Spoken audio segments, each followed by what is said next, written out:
Lentes multifocais e tóricas, as chamadas lentes premium de modo geral, elas têm uma fatia muito pequena de uso entre os cirurgiões de catarata. Olha só, se a gente pegar as tóricas, as multifocais, no caso bifocais, trifocais, as EDOF, acomodativa que não conta, só tem uma ou outra marca, mas de qualquer modo, as lentes premium que a gente fala, a gente gira em torno de alguma coisa, lentes presbiópicas vai para alguma coisa como 13%. A tórica monofocal pura, 10%. Então, a gente não tem 20% de consumo dessas lentes. Essa regra segue mais ou menos o mesmo índice para, aqui é consumo de lentes mundial, né? Mas o número de cirurgiões que adotam essas lentes mais avançadas na prática, a indústria também leva mais ou menos esse número, de 10 a 12% de cirurgiões que usam essa lente. Por um lado, as empresas ficam meio tristes, porque olham esse gráfico aqui e falam assim, puxa, muita gente não usa. Por outro lado, como eu me envolvo muito com a parte de educação e capacitação, eu olho para esse gráfico e falo, bom, a gente vai precisar dar muita aula ainda, a gente vai ter que caminhar muito, porque uma coisa é muito bacana em relação a essas lentes mais avançadas. Uma vez me perguntaram assim, essa lente funciona? Essa lente premium funciona? Eu falei assim, a lente não funciona, quem faz funcionar sou eu, né? Então, e isso é legal. Isso é muito importante, essa frase que eu falei, e a gente pode, doutor Marcelo pode discutir mais depois, eu queria que anotasse esse tópico, é o seguinte, no dia que tiver uma lente super fácil de pôr, que não precisa planejar, que põe, que corrige astigmatismo e presbiopia, e um R1 consegue colocar, primeiro que ela não vai ser mais premium, segundo que ela vai custar mais barato, e terceiro, aí sim, o nosso conhecimento não é tanto um diferencial. Então, às vezes, a gente fica perguntando assim, fica se queixando, puxa vida, está chegando optometria, está não sei o quê, o mercado está difícil, tem um desvalor ao nosso conhecimento. Aqui está o mapa do valor do seu conhecimento. É esse mapa aqui. Esse mapa mostra o seguinte, a lente multifocal, a lente premium, a lente tórica, é difícil de implantar. Não é qualquer um que faz. Fica muito bom, mas depende da gente, graças a Deus. E essa que é a elegância. Então, se você investir nesse conhecimento, se você se capacitar nisso, você imediatamente vai, para começar, como cirurgião, você vai estar nos 10% que fazem essa prática, logo de cara. Então, eu diria assim, com um ano de capacitação, mesmo você saindo do zero, com um ano de capacitação em lentes premium, você já está caminhando para essa fatia de 10%. E assim é o mundo, assim é a carreira, assim é o mercado. Você tem que se diferenciar no trabalho. Não adianta a gente investir em propaganda e marketing se a gente não trouxer um trabalho de valor agregado diferenciado para o paciente. Então, ele só vai perceber um valor diferente em você se você fizer alguma coisa diferente para ele, né? Então, aqui tem um mapa de carreira para os cirurgiões de catarata para os próximos 10, 15 anos, tranquilamente. Tá? Não precisa ir muito longe.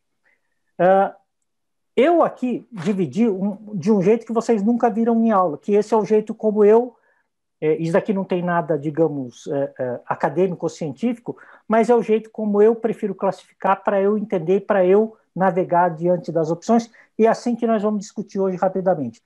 Eu posso olhar pela lente, outro olho pelo efeito que ela dá. Então, se a gente olhar pela lente, a gente tem as lentes basicamente refrativas, as difrativas e, interrogado, as não difrativas, que nós vamos entrar nesse assunto que não é nem refrativa nem difrativa. Será que existe isso?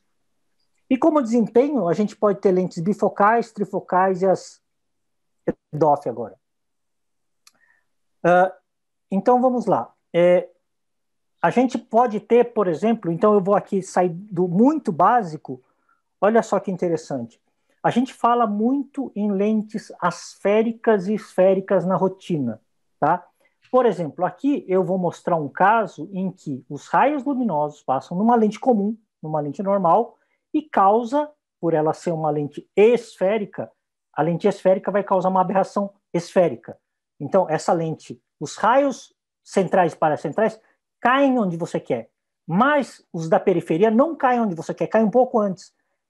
O fato dos raios da periferia e da meia periferia caírem, se encontrarem um pouco antes do ponto focal ideal, a isso se dá o nome de aberração esférica. Então, os centrais e paracentrais caem legal, os da periferia caem um pouco antes. E aquele halo que você vê, aquele borrão que você vê, ele é gerado pela aberração esférica. Muito bem. Todo mundo usa na prática uma lente esférica ou usa uma lente asférica. Qual que é a diferença se você pegasse uma lente e olhasse ela e você falasse assim, eu queria identificar uma lente, olhar ela e falar se ela é esférica ou asférica? Então esse gráfico é muito legal, esse desenho animado aqui, porque ele vai mostrar uma lente de perfil aparentando ela asférica ou esférica. Olha só que bacana. Aqui é uma lente que a metade do lado esquerdo ela é esférica. Na metade direita, em azul, ela é asférica. Qual que é a diferença do lado esquerdo para o direito?